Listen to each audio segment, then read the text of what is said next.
नमस्कार साथियों, मैं हर्ष गोयल आप सभी का इस कक्षा में स्वागत करता हूं। पिछले कक्षा में हमने प्रश्नावली 8.1 के प्रश्न 5 व 6 को हल किया था और इस कक्षा में हम इसका प्रश्न नंबर 7 को हल करेंगे। तो चलिए बच्चों स्टार्ट करते हैं प्रश्नावली 8.1 का प्रश्न नंबर 7। तो ये कह रहा है कि ABCD एक समलंब है। ABCD कैसा है? आपके पास एक समलंब है जिसमें आपके पास AB समांतर दिया गया है DC के, यानी हमारी ये जो AB भुजा है ये हमारी इस DC भुजा के कैसी है बच्चों? समांतर है। और देखिए AD बराबर BC, यानी ये जो भुजा है आपके पास AD ये आपकी बराबर है BC भुजा के, और हमसे सिद्ध करवा रहा है कोण A बराबर आएगा कोण B के। तो देखिए कोण ए आपका हो गया ये और कोण बी हो गया आपका ये। इन दोनों कोणों को आपसे सिद्ध करवा रहा है। तो देखो कैसे समझ सकते हैं। सबसे पहले तो देखो हमने क्या किया है, हमारे पास ABCD एक समलंब है जिसमें हमें पास दिया गया है AB समांतर है DC के। क्या क्या है? AB समांतर है DC के। अब आप देखिए हमने क्या किया, इस समलंब में ये जो हमारी AB भुजा थी, क्या किया है हमने, ये जो AB भुजा है इसको थोड़ा सा आगे बढ़ाया। तो हमने AB को यहां आगे बढ़ा दिया और यहां से हमारे पास E बिंदु मिल गया। क्लियर? तो रचना में हमने क्या किया, AB को आगे बढ़ाया और E बिंदु पर इसे मिलाया। क्लियर? और यहां से इसको थोड़ा सा आगे E तक मिला दिया। क्लियर? तो रचना समझ में आ गई। रचना में हमने क्या किया है, हमने AB को थोड़ा सा आगे बढ़ाया है और C को बढ़ाकर E बिंदु पर मिला दिया। अब समझो देखो बात, AB आपका समांतर आ गया DC के और हमारे पास AD बराबर दिया गया है BC के। तो समझो यदि आपका AB समांतर है DC के तो आप मुझे बताओ ये जो AE होगा क्या ये हमारा समांतर होगा DC के? भाई हम कह रहे हैं कि AB समांतर है DC के, तो क्या मैं ये कह सकता हूं कि मेरा जो AE होगा ये मेरा समांतर होगा DC के? भाई बिल्कुल सही बात है। अगर AB समांतर है DC के तो इसी ओर तो बढ़ा रहा हूं मैं इसे, मतलब मेरा AE भी समांतर आएगा DC के। इसका मतलब AE समांतर हो गया DC। अब सुनिए, क्या मैं ये कह सकता हूं कि ये जो AD है ये मेरा समांतर है इस वाले EC के? क्या ये कह सकता हूं कि AD मेरा समांतर होगा EC के? बिल्कुल कह सकते हैं। जब हमने AE को समांतर कर लिया DC के तो इसी प्रकार हम कह सकते हैं कि हमारा AD समांतर आएगा किसके? आएगा EC के। क्लियर? यहां तक समझ में आ गया। हमारे पास जो AE था वो समांतर आ गया DC के, AD था ये समांतर आ गया EC के। तो अब आप मुझे बताओ कि यदि किसी चतुर्भुज की सम्मुख भुजाएं समांतर हो तो वह किस प्रकार का चतुर्भुज? वह हमारा होता है समांतर चतुर्भुज, अर्थात AECD हमारे पास एक समांतर चतुर्भुज आ गया। क्लियर हो गया? तो देखिए कैसे करेंगे इसे। हम कर सकते हैं, हमारे पास दिया क्या है, देखिए दिया है, क्या दिया गया है? ABCD एक समलंब है, ABCD एक समलंब है, एक समलंब है, और क्या दिया गया है कि AB समांतर है जिसमें हमें इस जो AB है इसे समांतर दिया गया है DC के, वह हमारे पास AD को बराबर दिया गया है BC के। ठीक है, AD बराबर दिया गया है BC के। सिद्ध करना है हमें, सिद्ध करना है कि कोण A हमारा बराबर आए कोण B के। तो देखिए रचना, देखिए रचना क्या करी हमने, हमने यहां पर AB को आगे बढ़ाया व इसे E पर मिलाया। तो AB को आगे बढ़ाया, आगे बढ़ाया, बढ़ाया, वह इसे वह E पर मिलाया। अब देखो ये ई पर मिल गया, तो अब हम क्या कह सकते हैं, तो उपपत्ति में हम क्या करेंगे, तो देखिए उपपत्ति में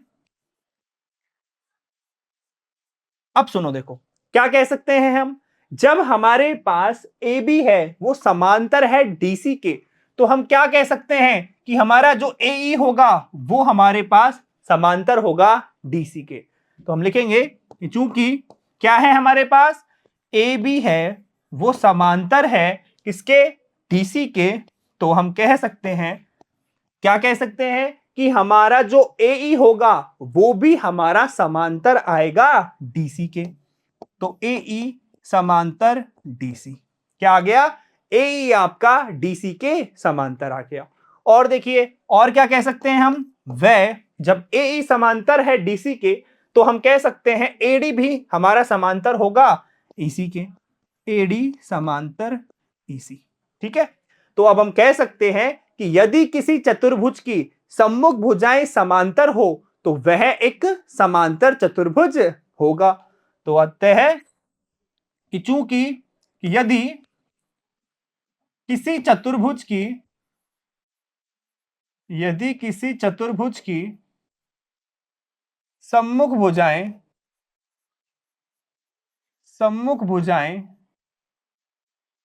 बराबर हो या समांतर हो, सम्मुख भुजाएं कैसी हो, सम्मुख भुजाएं आपकी समांतर हो तो वह एक समांतर चतुर्भुज होता है।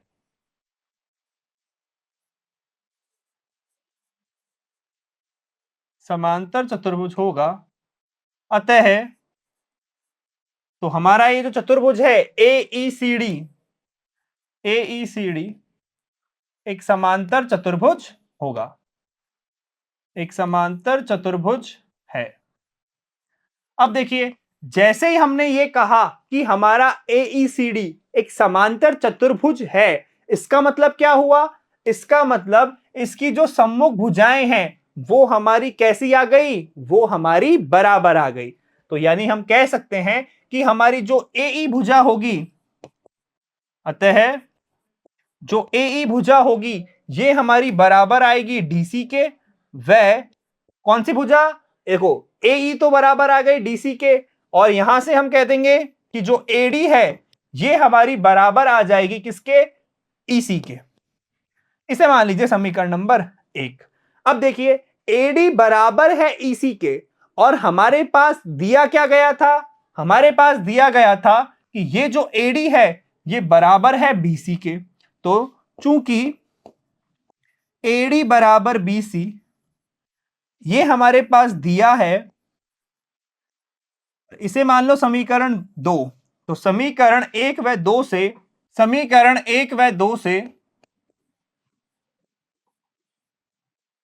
क्या कह सकते हैं, देखो समीकरण 1 कह रहा है एडी बराबर है ईसी के, 2 कह रहा है कि एडी बराबर है बीसी के, अर्थात हमारा ईसी बराबर आ गया बीसी के, ईसी भुजा बराबर आ गई बीसी भुजा के।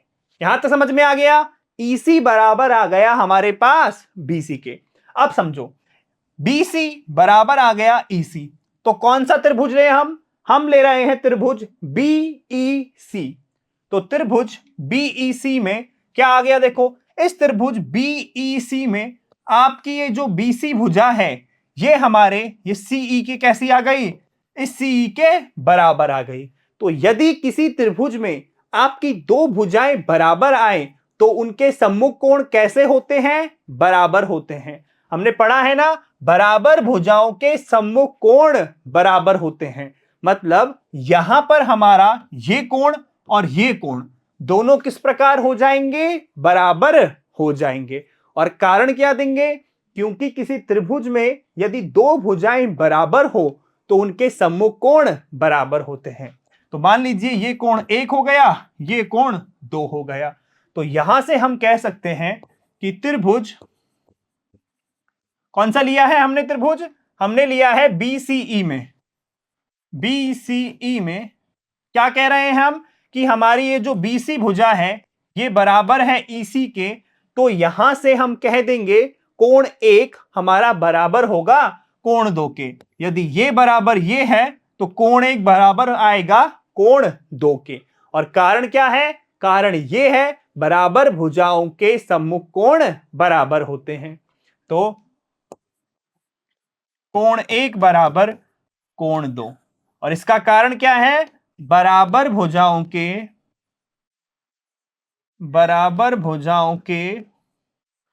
सम्मुख कोण बराबर होते हैं। बराबर भुजाओं के सम्मुख कोण बराबर होते हैं। यहां तक क्लियर आ गया? बराबर भुजाओं के सम्मुख कोण कैसे आ गए? बराबर आ गए। अब एक बात समझो, जैसे ही हमारे पास कोण 1 बराबर आया कोण 2 के, तो यहां से क्या कह सकते हैं? देखो, हमें सिद्ध करना था कि हमारा ये जो कोण ए है ये कोण बी के बराबर आना चाहिए। लेकिन हम इसे किस प्रकार सिद्ध करें? तो एक बात समझो कि ये जो हमारे पास कोण बी और कोण 1 है, ये दोनों कोण हमारे किस प्रकार के हैं? गौर से देखो, आपके पास एक रेखा है और ये आपकी किरण हो गई, तो एक बने कोण किस प्रकार होते हैं? ये हमारे हो जाएंगे रैखिक युग्म। भाई, एक ही रेखा पर कोण बन रहे हैं, बीच में एक किरण ने प्रतिच्छेद कर रही है, तो ये किस प्रकार के कोण? ये हमारे रैखिक युग्म हो गए। अर्थात इन दोनों का जो योग होगा वो हमारा 180 डिग्री के बराबर आएगा। और सुनो एक बात, देखो, आपने क्या बताया था कि एडी समांतर है ईसी के और इन्हें एक त्रियक एई प्रतिच्छेद कर रही है, तो अंतः कोणों का योग कितना आएगा? अंतः कोणों का योग 180 डिग्री आएगा। अंतः कोण कौन से हो जाएंगे? ये एक तो कोण ए और एक कोण हो जाएगा हमारा 2। अर्थात हम लिख सकते हैं कि कोण बी प्लस कोण 1 बराबर 180 डिग्री। इसका कारण क्या है? इसका तो कारण है रैखिक युग्म। और कोण ए प्लस कोण 2 बराबर हो जाएगा 180 डिग्री, और इसका कारण है अंतः कोण। तो अब हम क्या लिखेंगे? यहां पर हम लिखेंगे कि त्रिभुज, देखो हमारे पास कौन सा था? बीसीई में, तो यहां से हम कह सकते हैं कि कोण हमारे पास जो बी था और कोण 1 था, इनका योग 180 डिग्री आ गया। और इसका कारण क्या है? इसका कारण है रैखिक युग्म। और एक हमारे पास यह है कि कोण ए प्लस कोण 2, ये भी कितना आ गया? 180 डिग्री आ गया। और इसका कारण है अंतः कोण का योग। ये समझ में आ गया ना भाई? ये दोनों अंतः कोण थे, इनका योग 180 आ गया, और ये हमारे रैखिक युग्म है, तो इनका योग कितना आ गया? 180 आ गया। अब समझो, देखो एक चीज क्या बता रहे हैं हम, दोनों से क्या कह सकते हैं? यहां से हम कह सकते हैं कि कोण बी प्लस कोण 1 बराबर कोण ए प्लस कोण 2। समझ में आ गया? कोण बी प्लस कोण 1 बराबर आ गया कोण ए प्लस कोण 2 के। अब समझो, देखो बात, हमें सिद्ध करना था कि कोण ए बराबर आएगा कोण बी के। तो देखिए, यदि कैसे भी करके हम ये कह दे कि कोण 1 हमारा बराबर होगा कोण 2 के, तो हम कह सकते हैं कि कोण बी कोण ए के बराबर होगा। तो क्या हम कह रहे हैं? देखो, यहां पर हमने कहा था कि कोण 1 बराबर आएगा कोण 2 के। तो मान लीजिए ये हमारा हो गया समीकरण 3। तो समीकरण 3 से क्या हो जाएगा? कोण 1 बराबर आएगा कोण 2 के। तो यहां हम लिख सकते हैं कोण बी प्लस कोण ए बराबर कोण ए प्लस कोण 1। चूंकि कोण 1 बराबर है कोण 2 के, तो कोण 1 से कोण 1 कट गया, और यहां पर हमारा कोण ए बराबर कोण बी आ गया। और यही क्या करना था? हमें सिद्ध करना था। क्या आ गया हमारा?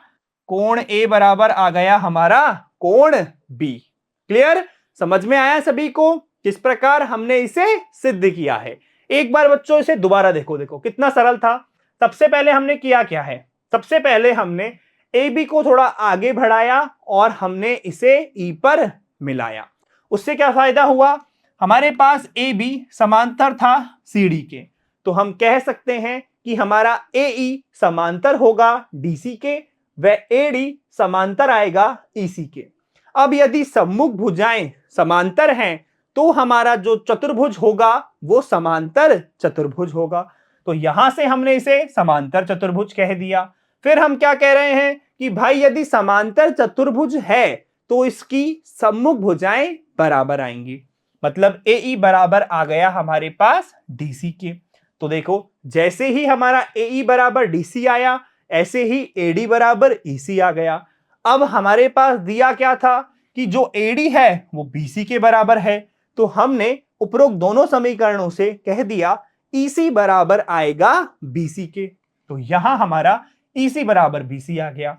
अब जैसे ही हमारी ये भुजा इस भुजा के बराबर आई तो हमने त्रिभुज बीसीई में इन दोनों भुजाओं को बराबर कर दिया, और किसी त्रिभुज में बराबर भुजाओं के सम्मुख कोण बराबर होते हैं। तो अर्थात यहां से हमारा कोण 1 बराबर आ गया कोण 2 के। अब जैसे ये दोनों कोण हमारे बराबर हुए तो क्या फायदा हुआ, समझो देखो। अब यदि हम बात करें कोण बी की और कोण ए की, तो ये हमारे रैखिक युग्म हैं। इन दोनों का योग 180 के बराबर आएगा। और जो हमारा कोण ए है और ये जो कोण 2 है, ये दोनों हमारे अंतः कोण हैं, क्योंकि एडी भुजा समांतर है आपके ईसी के और त्रियक आपकी हो गई ये एई, तो अंतः कोणों का योग 180 आता है। तो यहां से हमने कह दिया, क्या कहा हमने कि b प्लस कोण 1 बराबर 180, कोण a प्लस कोण 2 बराबर 180। इन दोनों से इस प्रकार लिख दिया, और कोण 1 बराबर है कोण 2 से, तो यहां पर हमारा ये कट गया और कोण a बराबर कोण b हमारा सिद्ध हो गया। ठीक है बच्चों, समझ में आया किस प्रकार हमने इसे सिद्ध किया है। अब देखो अगले में हमसे करवा रहा है कोण C को बराबर कीजिए कोण D के। ये है हमारा कोण C और इसे हमें बराबर करवा रहा है कोण D के। तो देखिए किस प्रकार हम इन दोनों कोणों को बराबर सिद्ध करेंगे, समझने की बात है। देखो हमने ऑलरेडी सिद्ध क्या किया है कि कोण A कोण B के बराबर है। मान लीजिए ये जो सिद्ध किया है ये हमारा हो गया समीकरण 4। तो समीकरण 4 से क्या आ गया, कोण A बराबर है कोण B के। ये हम ऑलरेडी सिद्ध कर चुके हैं। तो एक बात समझो, देखो यदि मैं बात करूं ये कोण B है और ये कोण A है, यदि मैं B कोण और C कोण की बात करूं तो इन दोनों कोणों में आप क्या कह सकते हो, गौर से देखो। ये दोनों कोणों में हम क्या कहेंगे, ये हमारी हो गई समांतर भुजाएं और ये हो गया हमारा त्रियक।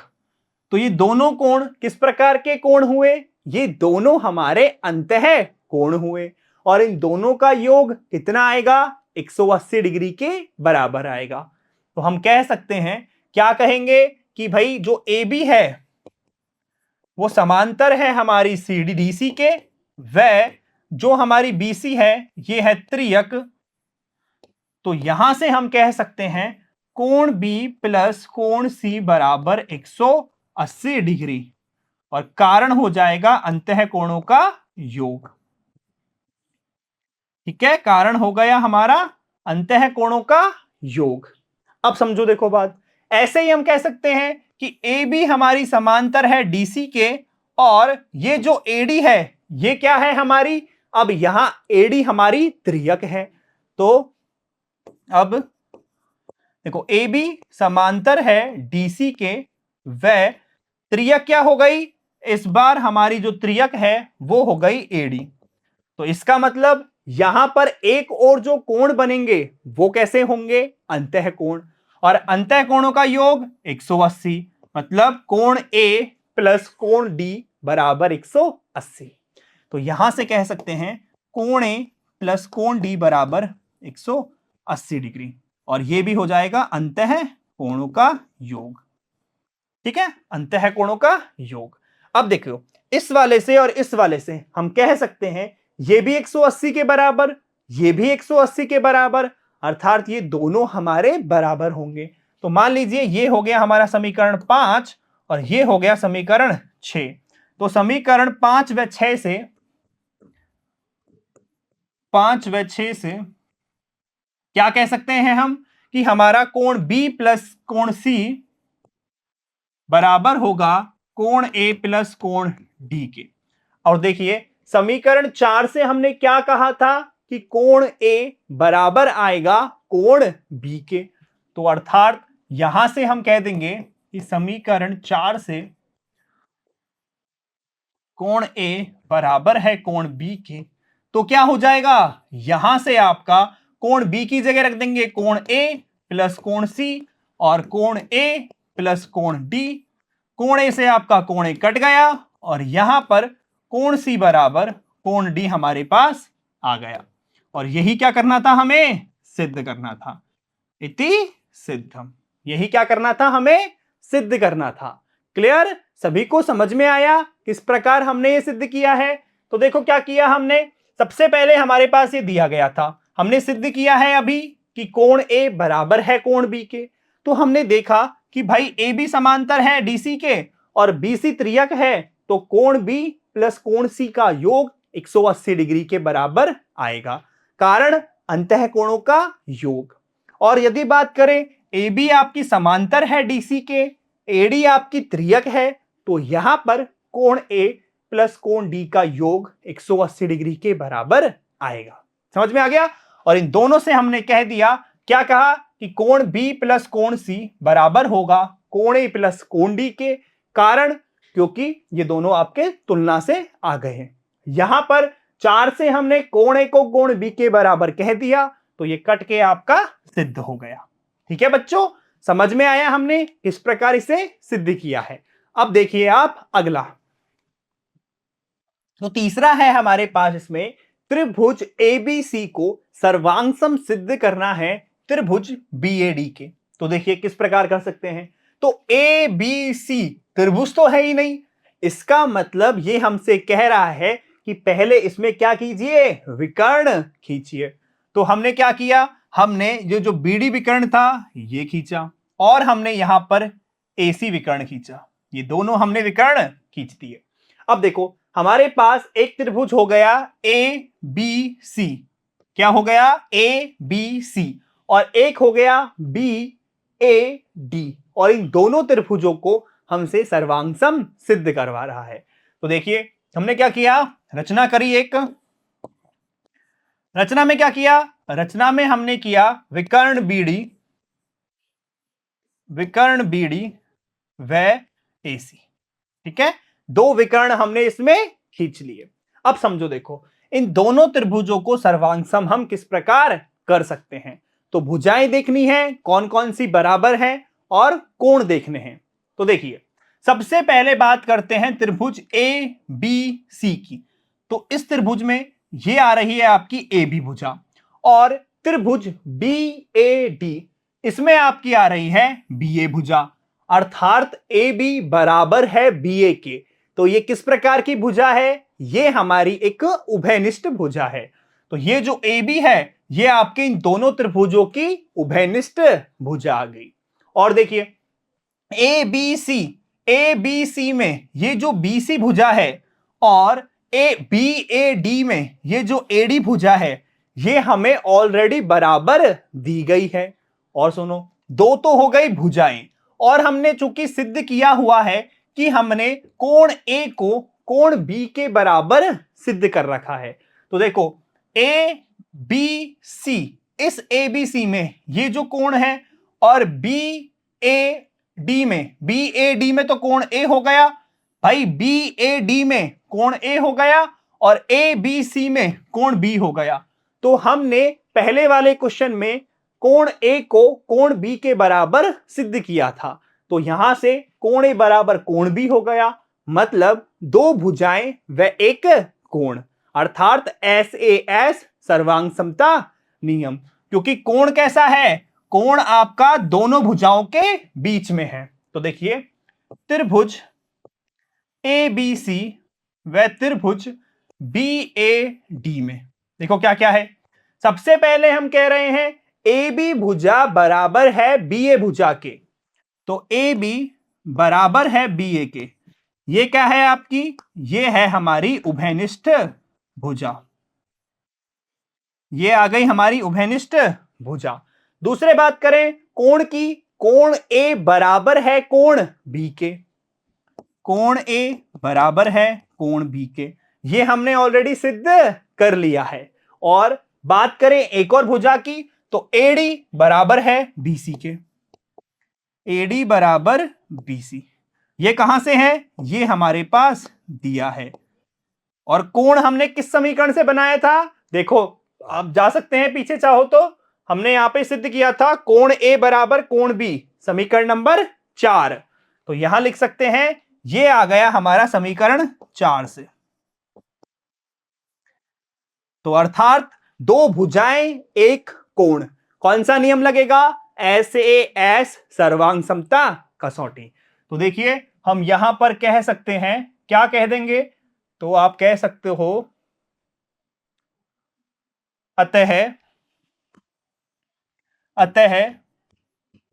SAS सर्वांग समता कसौटी से, SAS सर्वांग समता कसौटी से क्या हो जाएगा, ये हमारे दोनों की दोनों त्रिभुज कैसे आ जाएंगे, ये हमारे सर्वांग सम आ जाएंगे। तो देखिए हम कह देंगे त्रिभुज हमारे पास जो ABC है ये हमारा सर्वांग सम हो गया त्रिभुज BAD के, और यही क्या करना था, हमें सिद्ध करना था। ये दोनों त्रिभुज आपके कैसे आ गए, ये दोनों त्रिभुज हमारे बराबर आ गए। ठीक है बच्चों, समझ में आया। देखो AB भूभेनिष्ठ भुजा, कोण ए बराबर कोण बी समीकरण 4 से हमने सिद्ध किया हुआ है, और AD बराबर BC हमें दिया था। क्लियर। तो ऐसे ये दोनों त्रिभुज आपके सर्वांग सम सिद्ध हो गए। अब देखिए अगला, तो देखिए हमें इसमें विकर्ण AC बराबर विकर्ण BD सिद्ध करवा रहा है। तो हम क्या कह सकते हैं, देखो कि ये जो हमारे पास विकर्ण AC है, हमें इसे विकर्ण BD के बराबर सिद्ध करना है। तो जब भी हमें दो भुजाओं को बराबर सिद्ध करना हो, तो ये भुजाएं आपकी जिन त्रिभुजों में हैं, पहले उन्हें सर्वांग सम सिद्ध करेंगे। तो देखिए ये जो AC भुजा है ये हमारे त्रिभुज ABC में आ रही है, और ये जो BD भुजा है ये हमारे त्रिभुज BAD में आ रही है। और हमने जस्ट इससे पहले इन दोनों त्रिभुजों को सर्वांग सम सिद्ध किया है। तो क्या होगा, जैसे ही हमारे ये दोनों त्रिभुज सर्वांग सम हो गए, मतलब हम CPCT लगा सकते हैं और यहां से संगत भुजाएं बराबर कर सकते हैं। तो हम लिखेंगे कि चूंकि त्रिभुज ABC सर्वांग सम है त्रिभुज BAD के, तो CPCT से क्या आ जाएगा, CPCT से हम कह सकते हैं कि हमारा AC बराबर होगा BD के। क्या होगा, AC बराबर BD होगा, मतलब संगत भुजाएं बराबर, संगत भुजाएं बराबर। ठीक है। तो यहां पे हमने सिद्ध कर दिया कि हमारा जो विकर्ण AC है ये हमारे विकर्ण BD के बराबर आएगा। ठीक है बच्चों, सभी को समझ में आया कि ये प्रश्न हमने किस प्रकार सिद्ध किया है। तो बच्चों इसी के साथ आपका प्रश्नावली 8.1 होता है यहां पर समाप्त। तो बच्चों ये वाला भाग करते हैं हम यहां पर समाप्त। इस भाग में हमने प्रश्नावली 8.1 का प्रश्न 7 खत्म किया था, और अब अगले भाग में हम करेंगे मध्य बिंदु प्रमेय को सिद्ध। तो मैं आशा करता हूं आप सभी को मेरी कक्षा अच्छी लगी होगी। मिलते हैं अगली कक्षा में, तब तक के लिए पढ़ते रहिए, बाय।